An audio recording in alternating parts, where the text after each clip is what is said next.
अस्सलाम वालेकुम स्टूडेंट्स। हम history of Islam intermediate part 2 का 5वां लेक्चर स्टार्ट कर चुके थे और इसमें सबसे अहम अब्बासी खलीफा हारून रशीद के दौर खिलाफत पर तफसील से बहस की गई है।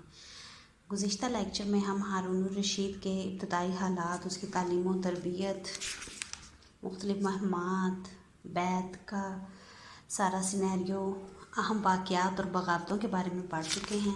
बगावतों का सिलसिला जो उसके दौर में जारी रहा काफ़ी लंबा था, तो इसलिए इसको हम आज के लेक्चर में भी कंटिन्यू करते हैं। तो आज देखते हैं हम हारून रशीद के दौर में ख़वारिजियों ने काफ़ी ज़्यादा जगहों पर बगावतों का सिलसिला शुरू किया। मूसल में बगावत हुई, उसका ख़ात्मा किया गया। वहाँ बगावत ख़ात्मा होने के बाद वलीद बिन ज़रीफ़ एक बहुत अहम ख़ारजी था, उसने आर्मीनिया और हलवान ईरान का एरिया है, उसके आसपास के एरिया में बगावत की, काफ़ी इलाके जो हैं उन पर कब्ज़ा कर लिया। आखिरकार हारून ने इस बगावत का ख़ात्मा किया और इन दी एंड ख़ारजियों ने सुलह कर ली। सजिस्तान में भी ख़ारजियों ने बगावत की। फिर उसके बाद एक अहम नाम बगावतों के सिलसिले में आता है राफ़े बिन लैस का, जो कि नसर बिन सयार का पोता था। गुज़िश्ता किसी लेक्चर में नसर बिन सयार पे भी हम बहस कर चुके हैं। इन्होंने पहले अब्बासी खुलफा के दौर में राफ़े बिन लैस के दादा ने भी काफ़ी बगावतें की थी। बहरहाल राफ़े बिन लैस की बगावत की शिद्दत इतनी ज़्यादा थी कि हारून रशीद को ख़ुद मैदान में उतरना पड़ा। लेकिन इस ही दौरान हारून रशीद की डेथ हो जाती है, तो उसके बाद उसके हारून के बड़े मशहूर जर्नैल हर्समा जो हैं वो राफ़े बिन लैस को शिकस्त देने में कामयाब होते हैं। हारून के दौर में दो अहम जगहों पर बगावतें हुई, जिनकी वजह से बाद में छोटी छोटी दो खुद मुख्तार रियासतें भी कायम हुई, जिनको दौलत अगलबिया और दौलत इदरीसिया या सल्तनत अगलबिया और सल्तनत इदरीसिया हम कह सकते हैं। सबसे पहले अफ़्रीका में देखते हैं। 177 हिजरी में अफ़्रीका का काफ़ी सारा एरिया जो है उसको हारून रशीद ने फ़ज़ल बिन रुख के हवाले कर दिया था। उसने अपने भतीजे मुग़ीरा को त्यूनस का इलाका दिया, लेकिन कहते हैं कि मुग़ीरा की तबीयत में बहुत ज़्यादा सख्ती थी और उसके ज़ालमाना रवैये की वजह से अवाम ने उसके ख़िलाफ़ बगावत कर दी। बगावतों का सिलसिला फिर फैलता गया और दारुल हुकूमत से दूरी की वजह से इस बगावत पर पूरी तरह से काबू ना पाया जा सका। आखिरकार वहाँ पर एक एरिया ज़ाब, उसके वाली थे इब्राहिम बिन अगलब। उन्होंने ये सजेशन दी, ये तजवीज़ दी कि अगर अफ़्रीका की विलायत या गवर्नरी जो है वो उसके ख़ानदान में मोरूसी कर दी जाए, यानी कि उसके बाद उसके बेटे को यानी कि उसके ख़ानदान को विरासत दे दी जाए, तो वो अफ़्रीका में ये अमन बहाल कर सकता है।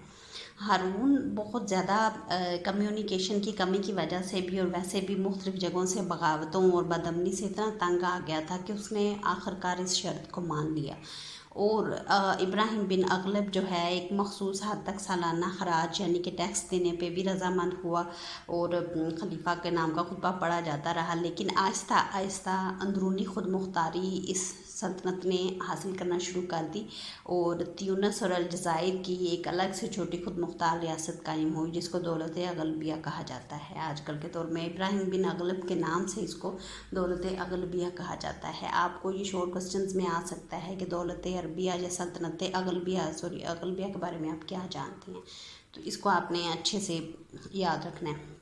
नेक्स्ट देखें सल्तनत इदरीसिया।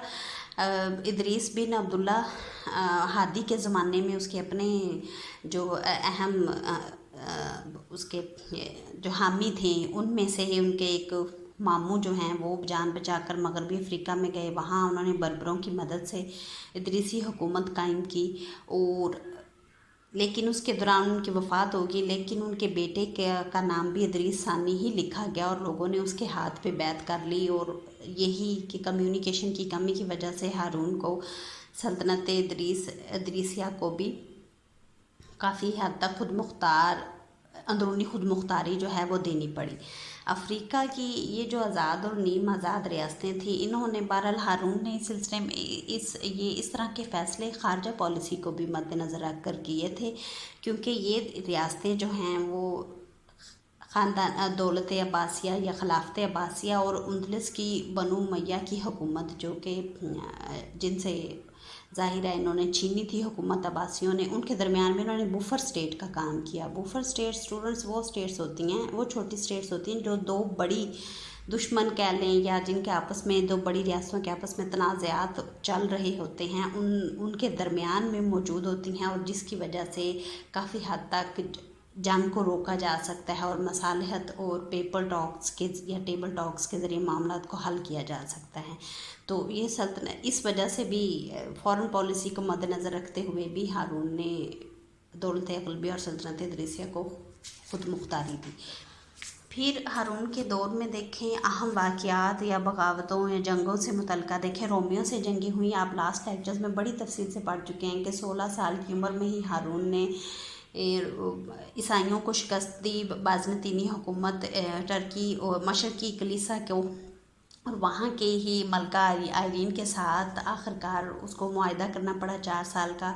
4 साल के मुआहदा से पहले ही मलका आयरीन का तख्ता उलट दिया गया उसकी हुकूमत का, और उसके बाद के जो हुक्मरान थे उसने अब्बासियों के लिए बगावतें और सरहदी तनाज़ात खड़े करना शुरू कर दिए। तो आखिरकार हारून ने अपनी एक बहुत बड़ी तादाद में फ़ौज भेजी और रोमियों के साथ जंग हुई। उसके बाद मसालहत हुई, मुआहदात किए गए और काफ़ी हद तक मुसलमानों को रोमियों के ख़िलाफ़ कामयाबियाँ मिली, जिसकी वजह से हारून का इंटरनेशनल लेवल पे भी नाम बहुत बुलंद हुआ। एक सब टॉपिक है छोटा सा, आप इसमें भी ये देख लें, हारून रशीद को जानशीनी के सिलसिले में, अपनी जानशीनी के सिलसिले में भी काफ़ी सोच विचार करनी पड़ी। काफ़ी सारे डिफरेंट ओपिनियंस उसके सामने थे। उसके काफ़ी बेटे थे, सबसे बड़ा बेटा मामून था, फिर अमीन था, वो मलका ज़ुबैदा से था। मामून की माँ जो है ईरानी कनीज़ थी, एक ग़ुलाम थी यानी कि, और तीसरा बेटा मोअत्तमिन था। हारून ज़हानत और काबिलियत और सलाहियत की बुनियाद पे चाहता था कि मामून मेरे बाद ख़लीफ़ा बने, लेकिन मलका ज़ुबैदा की नाराज़गी की वजह से उसने एक अहम फ़ैसला ये किया कि ख़लीफ़ा तो अमीन को बनाया, लेकिन सल्तनत को 3 हिस्सों में तकसीम कर दिया।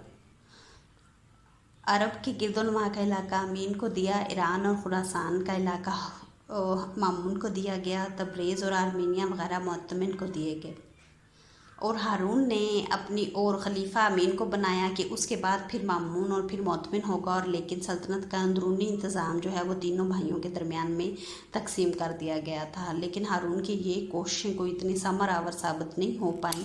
हारून ने हालांकि अपनी इस वसीयत को खाना काबा के दरवाज़े पर भी लटकाया, लेकिन बाद में हारून की वफ़ात के बाद भाइयों के दरमियान में खाना जंगी शुरू हो गई, जो कि आप नेक्स्ट लेक्चर्स में पढ़ेंगे। हारून रशीद राफ़े बिन लैस की बगावत के ख़ात्मे के दौरान में ही उसकी वफ़ात हो गई।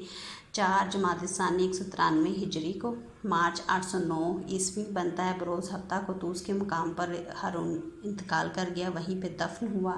वफ़ात के वक्त उसकी मुद्दत हुकूमत 23 साल 3 माह और 45 साल थी। इसको आप याद रखिएगा, MCQs में ये ज़रूर इस तरह के क्वेश्चन आ जाया करते हैं। तो स्टूडेंट, आपका आज का लेक्चर यहीं तक है। कल इंशाल्लाह नेक्स्ट लेक्चर में इंशाल्लाह हम हारून की शख्सियत और किरदार के बारे में पढ़ेंगे। तब तक के लिए अल्लाह हाफ़िज़।